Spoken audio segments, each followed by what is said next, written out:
El Evangelio según Juan, capítulo 7, versículos del 1 hasta el 9. Después Jesús recorrió la región de Galilea. Quería alejarse de Judea, donde los líderes judíos estaban tramando su muerte. Pero se acercaba el tiempo judío del festival de las enramadas. Y sus hermanos le dijeron: «Sal de aquí y vete a Judea, donde tus seguidores puedan ver tus milagros. No puedes hacerte famoso si te escondes así. Si tienes poder para hacer cosas tan maravillosas, muéstrate al mundo». Pues ni siquiera sus hermanos creían en él. «Este no es el mejor momento para que yo vaya», respondió Jesús. «Pero ustedes pueden ir cuando quieran. El mundo no puede odiarlos a ustedes, pero a mí sí me odia, porque yo lo acuso de hacer lo malo. Vayan ustedes. No iré al festival, porque todavía no ha llegado mi momento». Después de decir esas cosas, se quedó en Galilea. Hasta aquí, hermanos. Tras haber impartido Jesús su discurso en la sinagoga de Capernaum y haber experimentado cómo varios de sus seguidores e incluso sus propios discípulos que estaban con él desde hace tiempo lo abandonaron, quiso confrontar el Señor a sus propios apóstoles para que también reflexionasen en lo que estaban haciendo al quedarse con él. Y bueno, después de haber sucedido todas estas cosas, el autor nos comparte la información de que Jesús se quedó en la región de Galilea porque no quería subir a Judea. ¿Y por qué no quería subir Jesús a Judea? Porque allí los líderes religiosos lo estaban buscando para matarlo debido a las falsas enseñanzas y acusaciones que, según ellos, Jesús había difundido. Por esta razón, el Señor se quedó varios meses por Galilea, ya que durante el acontecimiento de la multiplicación de los panes y los peces, se nos informó en ese momento que estaba cerca la Pascua. Y en este capítulo 7, versículo 2, se nos aclara que estaba cerca la fiesta de las enramadas o la fiesta de los tabernáculos. Es decir, que desde principios de la primavera hasta principios del otoño de ese año, el Señor Jesús permaneció en Galilea, alrededor de medio año. Ahora bien, el autor de este libro no considera, ¿verdad?, que sea necesario recopilar lo que hizo el Señor durante esos meses, pero sí quiso reflejar el conflicto que vivía Jesús con su familia, concretamente con sus hermanos, pues ellos, según el texto de Juan, le insistieron a Jesús para que suba a Judea porque se acercaba la fiesta de los tabernáculos y de esta manera podría aprovechar toda esa afluencia de gente por esa fiesta y darse a conocer con sus milagros y prodigios. Seguramente ellos pensaban que si su hermano pretendía darse a conocer, debía mostrarse en público y no mantenerse solamente en una región no tan importante como era la de Galilea, comparada con Judea. Jesús debía estar, por tanto, en Judea, pensarían, y más aún en una ocasión tan importante como una fiesta judía. Ahora bien, ¿era ese el objetivo del Señor? ¿Darse a conocer, convertirse en un personaje público, en alguien famoso, adquirir influencias sociales, políticas? ¿Era ese el objetivo de Jesús? Desde luego que no. Eso era lo que suponían sus hermanos, pues no era su objetivo. Jesús, tal y como lo vimos en Juan capítulo 6, versículo 38, buscaba cumplir la voluntad de su Padre, y la cumpliría donde su Padre quisiera, cuando su Padre quisiera y como su Padre también quisiera. Pero esto los hermanos de Jesús no lo comprendían ni lo tenían en cuenta. De hecho, la expresión de la segunda parte del versículo 4 nos puede hacer pensar que estos parientes ponían en cuestionamiento las obras del Señor, sus milagros y señales, pues sus hermanos le dijeron: «Ya que haces estas cosas, manifiéstate al mundo». Lo cual se puede interpretar como que no habían aceptado todo lo que había hecho Jesús hasta ese momento, y seguramente delante de ellos. Y que si era verdad todo ese poder, que lo muestre al mundo y que el mundo lo juzgue y lo considere. Quizá pensarían que como era su hermano, tendría algún tipo de influencia sobre ellos y ya los tenía de algún modo pillados, ¿verdad?, en su atención para manipularle, pero sin embargo, si esos poderes que aparentemente tenía Jesús lo mostraba a todo el mundo se iba a descubrir sus artimañas. Es más, el propio autor nos ayuda en nuestro análisis al admitir claramente en el versículo 5 que ni aun sus hermanos creían en él, ni aun la familia de Jesús tenía confianza en él. Y esta información es fundamental para la narrativa de este evangelio, pues recientemente el Señor había dejado en evidencia a sus discípulos y muchos de ellos lo abandonaron tras su discurso en Capernaum, ya que en verdad no creían en él, le seguían por otras razones, y el propio Jesús ya lo sabía. Y aquí vemos que incluso sus hermanos tampoco le conocían y tampoco creían en él. Y por eso le hablaban por hablar, con estrategias humanas y no bajo el temor de la dirección y de la voluntad de Dios en todo lo que se debía hacer en el día a día. De forma necia le hablaron al Señor diciéndole que debía darse a conocer, que debía ir a donde estaba la gente para ganar más seguidores e incentivar la lealtad de los que ya le seguían. Estas estrategias no debían ser consideradas por él, ya que el convencimiento de lo que de verdad seguían a Jesús no se debía basar en apariencias y meras obras o mítines y discursos, sino en el acto divino del Espíritu del Señor realizado en los corazones de aquellos que pretendan amarle, seguirle y obedecerle. Pero claro, ¿qué podrían saber a estas alturas los hermanos de Jesús si a los propios apóstoles del Señor les costó comprender a quién estaban sirviendo y qué les estaba enseñando? Es más, me pregunto si todos los hermanos de Jesús estaban presentes en este diálogo también. ¿Estaría Santiago, el hermano de Jesús, entre los hermanos que aquí se mencionan? Judas también, del que se considera, al menos algunos teólogos lo dicen así, que escribió la carta de Judas, la que encontramos antes de Apocalipsis. Ciertamente, algunos estudiosos de la palabra se han cuestionado si verdaderamente estos hermanos eran hermanos sanguíneos del Señor, y no más bien hermanos espirituales, o como plantearía la propia Iglesia Católica, primos hermanos de Jesús. Ya que para ellos es fundamental defender la virginidad de María, pues ella, según sus doctrinas, no solo concibió a Jesús y lo tuvo en un nacimiento virginal, como creemos nosotros también, sino que defienden que María, la madre de Jesús, fue siempre virgen, y de ahí que comúnmente hagan referencia a ella como la Virgen María, la Madre de Dios. Pero nosotros los evangélicos no creemos que María haya sido siempre virgen, solo creemos que concibió a Jesús siendo virgen, pero que después de haber dado a luz al Señor, pues tuvo sus relaciones sexuales con su esposo José y concibió a más hijos, como era lo común en aquel tiempo. De hecho, en Marcos capítulo 6, versículo 3, se nos informa que tuvieron a varios más. A Santiago, a José, a Judas, a Simón y a varias hermanas, que no se nos dice cuántas eran, ni sus nombres. Y claro, los católicos argumentan que eran parientes cercanos o que incluso estaban hablando de otra María y que en ese momento la confundieron porque existían varias Marías en aquel tiempo. Pero no nos debemos olvidar que este reconocimiento, este texto, se encuentra en un momento en el que Jesús estaba en la sinagoga de Nazaret. Una ciudad donde el Señor pasó gran parte de su vida y obviamente era muy conocido junto con su familia por la gente que habitaba en ese lugar. Así que dudo mucho que hayan confundido a María, la madre de Jesús, con otra María, aunque hayan varias personas que se llamen María. Al igual que todos estos nombres que aparecen en este versículo. Vamos, eran una familia numerosa, ¿no? Por otro lado, la apología de que María fue siempre virgen y que por tanto Jesús fue hijo único, algunos la fundamentan también con el acontecimiento de la cruz.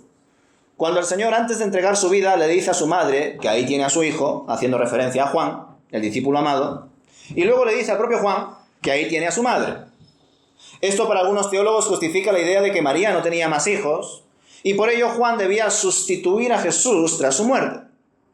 Pero en verdad la sustitución bien pudo ser solamente por la pérdida de un hijo, no porque no tuviese más hijos. Además, María disponía de más parientes, incluso al menos de una hermana, pero también de más personas, siguiendo con la hipótesis de la Iglesia Católica, muchos primos hermanos de Jesús, sobrinos en su caso. Y ni qué decir de Juan, que tenía a su hermano Santiago y seguramente a sus padres y a muchos más familiares, ya que era un discípulo joven, una característica muy clara de este apóstol Juan, que era una persona muy joven. Y bueno, como ya varios sabéis, toda esta controversia se debe a la idolatría que los católicos han impuesto sobre la figura de María a lo largo de la historia. Cuando la propia María se ha mostrado como sierva de su Señor, de su Hijo, desde el principio del Evangelio de Lucas, tal y como lo vimos en su día. Un evangelio que, por otro lado, recoge muy bien todos aquellos datos referentes al nacimiento de Jesús y todo lo que pasó anteriormente a ese acontecimiento. Y sin lugar a duda, no hay ningún registro bíblico de que María haya sido inmaculada o que haya ascendido al cielo. Ella era una mujer pecadora, como todas las mujeres y hombres de este mundo, y el único que no conoció pecado fue Cristo. Y ni qué decir que las relaciones sexuales en el contexto del matrimonio no son un pecado o un acto impuro, ya que el Señor lo ha establecido así. Él nos ha creado no solamente como seres espirituales, seres sociales, sino también sexuales. Y la sexualidad tiene su funcionalidad, y eso no nos hace menos dignos tampoco, Y no hay ningún conflicto en que María haya tenido relaciones con José y que haya tenido más hijos. Pues nuestra salvación no depende en absoluto de ella. Y como he dicho, ni siquiera tener sexo dentro del matrimonio es pecado. Y nuestra salvación no solamente no depende de ella, sino que tampoco de ningún santo, profeta, ni persona que alguien quiera ensalzar, beatificar, canonizar, o a saber qué. Nuestra salvación solo depende de Cristo. Y la palabra claramente nos habla al decir que no hay un solo mediador entre Dios y los hombres, salvo Jesucristo, hombre. Nadie más, solo Él. Y desde luego, a la hora de leer los versículos que mencionan a los parientes de Jesús, a menudo nos podemos perder con las diferentes referencias e interpretaciones que hacen algunos teólogos y comentaristas. Y esto no debería ser así, pues nos desvían del foco principal, que es el siguiente. Jesús no era recibido ni valorado ni siquiera por sus propios familiares. Ellos dudaban de él, no creían en que de verdad tuviese el poder de Dios, y si lo tenían, le impulsaban a que le sacase partido para que adquiera influencia, y quién sabe si de esa manera alguno de ellos también, ya sabéis, pensando en sus propios beneficios, ¿no? Si mi hermano consigue fama, poder, se convierte en una persona de peso en el pueblo de Israel, pues nosotros como sus hermanos pues también sacaremos partido, ¿verdad? También podremos posicionarnos, como hoy en día sucede en algunas familias políticas, ¿verdad? Que ya que está uno, pues que esté también el hermano, ¿no? O su pareja. Bueno, ya sabéis. Pensadlo. El Señor Jesús se supo guardar hasta que llegase el tiempo de Dios, pese a aquellas insistencias de sus hermanos para que vaya a la fiesta. Dejando a un lado aquellos documentos apócrifos que también especulan acerca de que Jesús hizo milagros de niño, nosotros, hermanos, creemos en que el Señor supo esperar al mandato de su Padre. Y su ministerio terrenal no lo comenzó como tal hasta que no fue bautizado por el profeta Juan en el río Jordán. Por cierto, esta escena es de una película interesante, pero que está fundamentada en documentos apócrifos, que se llama El joven Mesías. Si no lo habéis visto, podéis verla. Es una película que divaga, especula acerca de cómo fue el Señor Jesús de niño, y si siendo niño quizá actuó de alguna manera para favorecer a su familia o atender necesidades de los vecinos o de las personas que se encontraban por el camino haciendo milagros. Algunos piensan que sí, como Jesús fue siempre Dios y siempre hombre, que eso lo creemos nosotros también, pues seguramente Jesús no esperó a cumplir 30 años para hacer milagros, o al menos pequeñas sanidades así en oculto. Pero claro, esto choca bastante con una de las insistencias que también vemos aquí, y es: todavía no ha llegado mi momento. Jesús tenía poder como Dios, pero también era hijo y debía obedecer al Padre. Desde luego tenemos el testimonio de Jesús en el templo, quedándose como niño a hablar con los maestros judíos, pero eso fue algo puntual. Todavía no había llegado su momento, y precisamente que los hermanos y parientes de Jesús no hayan conocido su poder, sus enseñanzas y su autoridad hasta que cumpliese los 30 años aproximadamente, fue lo que les hizo pensar que no era real. Es decir, durante muchos años conocieron a Jesús de otra manera, salvo quizá ese momento en el que Jesús como niño se quedó hablando con los maestros en el templo de Jerusalén y les dio un susto a sus padres. ¿Recordáis ese texto famoso? Pues salvo eso, no tenemos más datos sobre la niñez, adolescencia, juventud de Jesús hasta los 30 años. Por lo tanto, pensad que estos familiares de Jesús solamente tenían esa imagen de él. Durante muchos años solamente conocieron esa cara de Jesús, un Jesús, pues, como un niño más.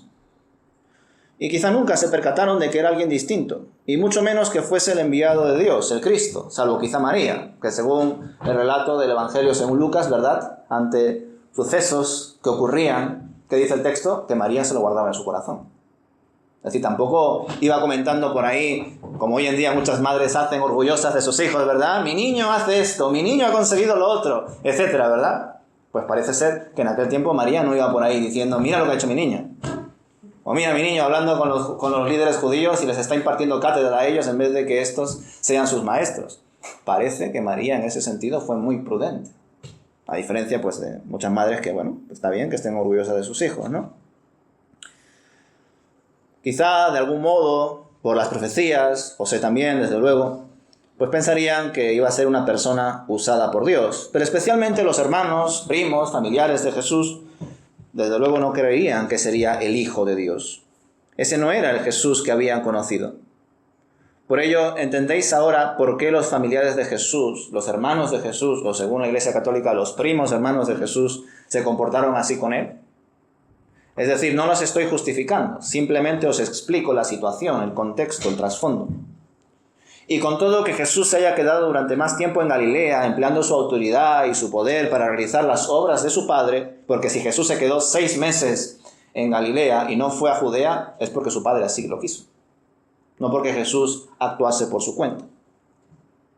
Pues como os digo, que Jesús se haya quedado durante más tiempo en Galilea, empleando su autoridad y su poder para realizar las obras de su Padre, habrá sido lo que más incógnitas le habrá generado a sus hermanos, a sus parientes. Y ellos, al no saber qué estaba ocurriendo exactamente, le hablaron como si fuese una persona con potencial de volverse más influyente, más famosa, pero ese no era el objetivo de Jesús.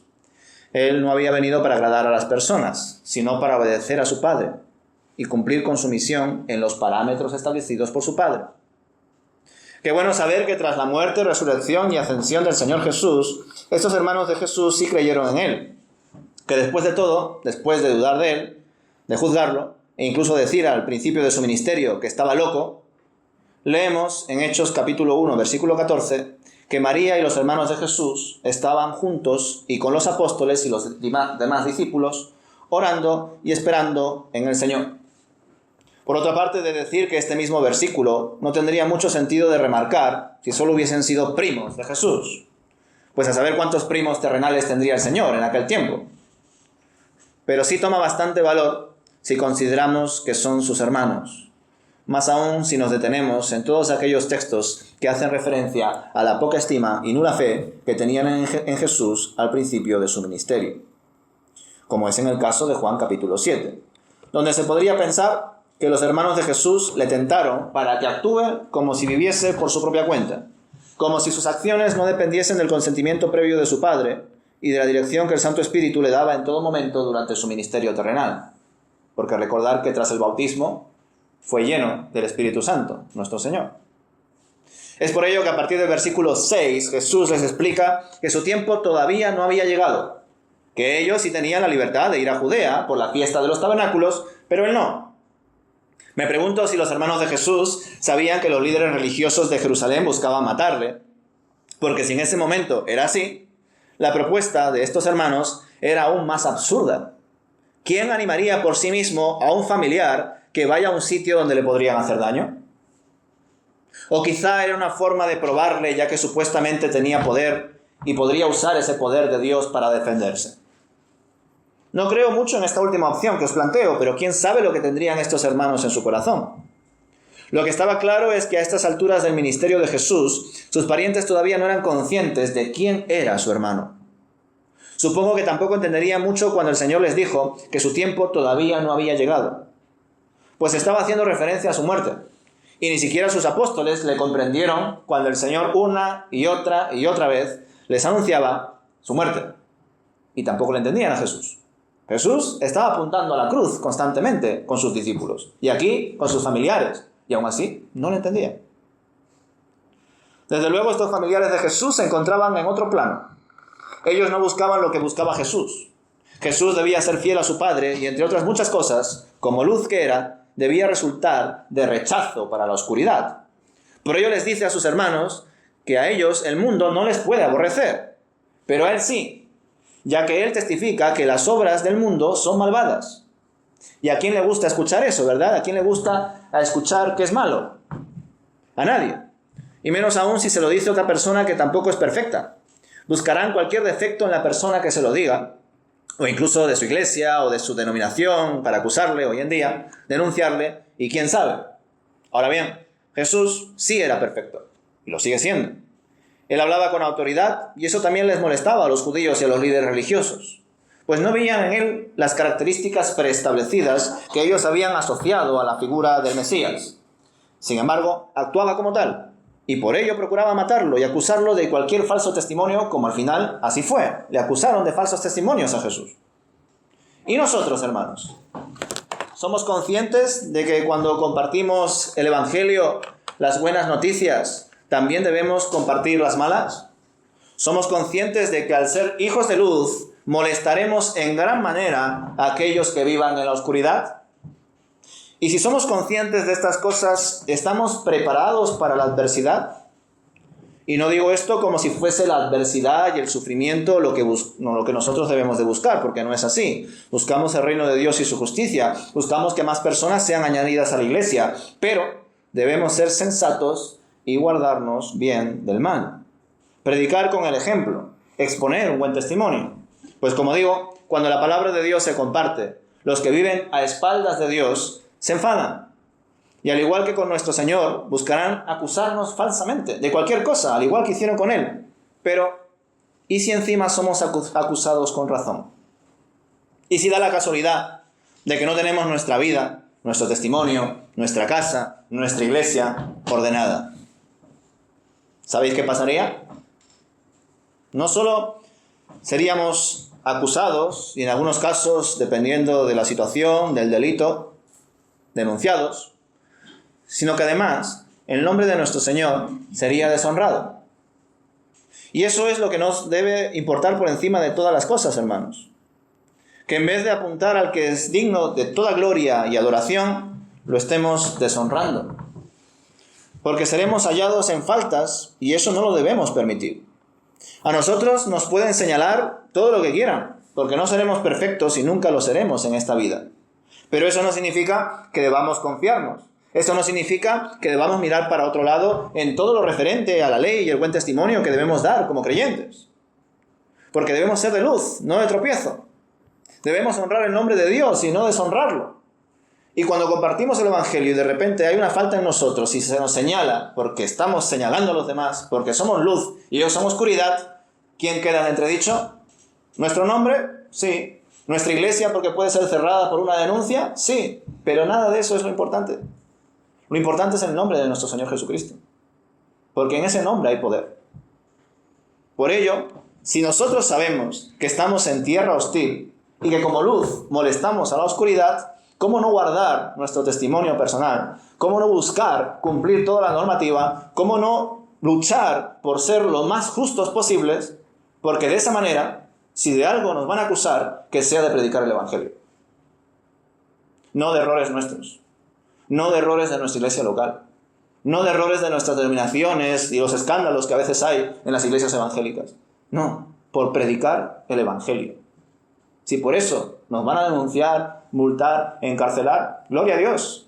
Así pasó también con los apóstoles y con tantos y tantos discípulos del Señor. Pero si somos hallados en falta simplemente porque no cumplimos las cosas que debemos de cumplir, debemos de reflexionar y poner las cosas en orden. Terminando ya con el diálogo entre Jesús y sus hermanos, el Señor les manda que suban ellos a Judea a celebrar la fiesta de los tabernáculos y que Él se quedará porque todavía no había llegado su hora. Y por lo que vemos más adelante, sus hermanos se fueron sin Jesús. No sabemos muy bien si comprendiendo o no lo que el Señor les estaba diciendo, probablemente no. Y mientras tanto, el Señor se quedó en Galilea. Sin embargo, al poco tiempo de marcharse, como ya veremos otro domingo, Él marcha a Judea. Pero lo hace en secreto, no lo hace con sus hermanos. Se queda un poco de tiempo en Galilea, mientras sus hermanos se marchan, pero luego decide ir también, pero no con ellos, ni por lugares públicos, pues no quería ser visto públicamente y por eso fue en secreto, y así lo tenía que hacer. Pensarlo, si de esa manera lo realizó es porque así se lo reveló Dios Padre. De eso no nos debe caber ninguna duda. Todo lo que hizo Jesús y cómo lo hizo en el momento que lo hizo fue porque el Señor, nuestro Dios Padre, se lo mostró así y así lo hizo. ¿Y nosotros? ¿Cómo debemos actuar en cada paso que damos? ¿Según nuestros propios criterios? ¿Según nuestros gustos y deseos personales? ¿O bajo la dirección de su Santo Espíritu? Como lo hizo nuestro Señor Jesús. Y claro, ¿dónde está esa dirección? ¿Dónde podemos hallar la voluntad de Dios para nuestra vida y para nuestra iglesia? La respuesta es simple, en su palabra. Y gracias al Señor, muchos de nosotros hemos recibido bastantes exposiciones de su palabra, y no solo me refiero a estos últimos años, sino a todos los años que llevamos congregados en esta iglesia. Y en algunos casos, en varias iglesias. Fijaos, cuántos sermones habremos recibido en toda nuestra vida como cristianos evangélicos. Cuántas cosas se nos han enseñado para que las pongamos en práctica. Según nuestro canal de YouTube, hay más de 300 predicaciones allí. Pero eso solamente son estos años. Pensad en todos los años que lleváis congregados. Y también pensad en todos aquellos estudios y reflexiones que no han sido grabados y por lo tanto no están ahí, pero que también se han dado. Así que a la hora de preguntarnos, bueno, ¿y cuál es la voluntad de Dios? ¿Cuál es la dirección que debemos de tomar? ¿Cuál es la decisión que debemos de afrontar como iglesia? ¿Dónde está? Pues en su palabra. No está en otro sitio. Está allí, hermanos, y en ella debemos de reflexionar. Así que el problema no es tanto cuál es la voluntad de Dios, sino más bien si la quiero obedecer, si la quiero escuchar, si la quiero aplicar, si la quiero poner en práctica en mi vida personal, en mi entorno y en mi iglesia donde me congrego. ¿Y qué haremos con ello? Por la gracia de Dios no solo le tenemos a Él, a su Santo Espíritu y a su palabra, sino que también nos tenemos a nosotros, los unos a los otros, ¿verdad? Pensad en Jesús en este sentido. Él fue a los suyos y los suyos no le recibieron. Los judíos no le querían escuchar y hasta sus propios familiares no le entendían. Pero él aún así continuó obediente a su Padre, obediente hasta la muerte y hasta la muerte de cruz. Muchas veces se encontró solo y aún así continuó marcándonos el camino. ¿Cómo no hacer el esfuerzo para seguirle? ¿Cómo no hacer el esfuerzo para imitarle? Y claro que cada uno de vosotros, según su situación personal, tendrá más o menos luchas con su familia y otros aspectos de la vida, la salud, el trabajo, etc. Pero el Señor nos llama a centrarnos en Él, a buscarle a Él, a amarle a Él. Y cuando eso lo hacemos, todo lo demás cambia. Recobra un sentido diferente, una perspectiva diferente. Pero para ello debemos ver a Jesús. No a las olas o a las tormentas o a las distracciones que a veces nos acechan, o como hizo también el propio Pedro, ¿verdad?, estando en el mar de Galilea, que en vez de ver al Señor que estaba sobre el mar, se puso a ver las olas, el viento, la noche, tuvo miedo y se hundió. Sin embargo, si hubiese puesto sus ojos en Jesús, aún con la tormenta, el viento, las olas, el frío, la noche, Pedro hubiese caminado hasta el Señor, ¿verdad? Pues nosotros también, aunque veamos muchas situaciones que nos parecen difíciles, incluso podríamos decir inabarcables, si ponemos nuestros ojos en el Señor y en su voluntad, en lo que Él quiera que cumplamos y que en su palabra lo expone, caminaremos seguros, caminaremos juntos. Y cada paso que demos, lo daremos confiados de que lo estamos haciendo en el nombre del Señor, para su gloria. Para ser de testimonio y no de tropiezo. Para ser luz, aunque eso incomode a los que vivan en la oscuridad. Y por ello debemos de contar ya con la adversidad. Dios no usa la letra pequeña en su palabra. Su letra está bien grande y bien clara. Lo que pasa es que a veces no queremos leerlo. Y como digo, mucho menos aplicarlo. Así que por ello, hermanos, debemos de confiar en Dios. Aunque la marea suba y un viento en contra nos aflija, debemos continuar en el camino que el Señor nos ha establecido. ¿Y dónde está ese camino? En Él, en su palabra. ¿Lo queremos llevar a cabo? Pues confiemos en que el Señor nos muestre claramente lo que debemos hacer en nuestra vida personal, en nuestras familias, en nuestros entornos y también, como no, en nuestra iglesia, que en verdad no es nuestra, sino que es suya. Que el Señor los bendiga, hermanos. Amén.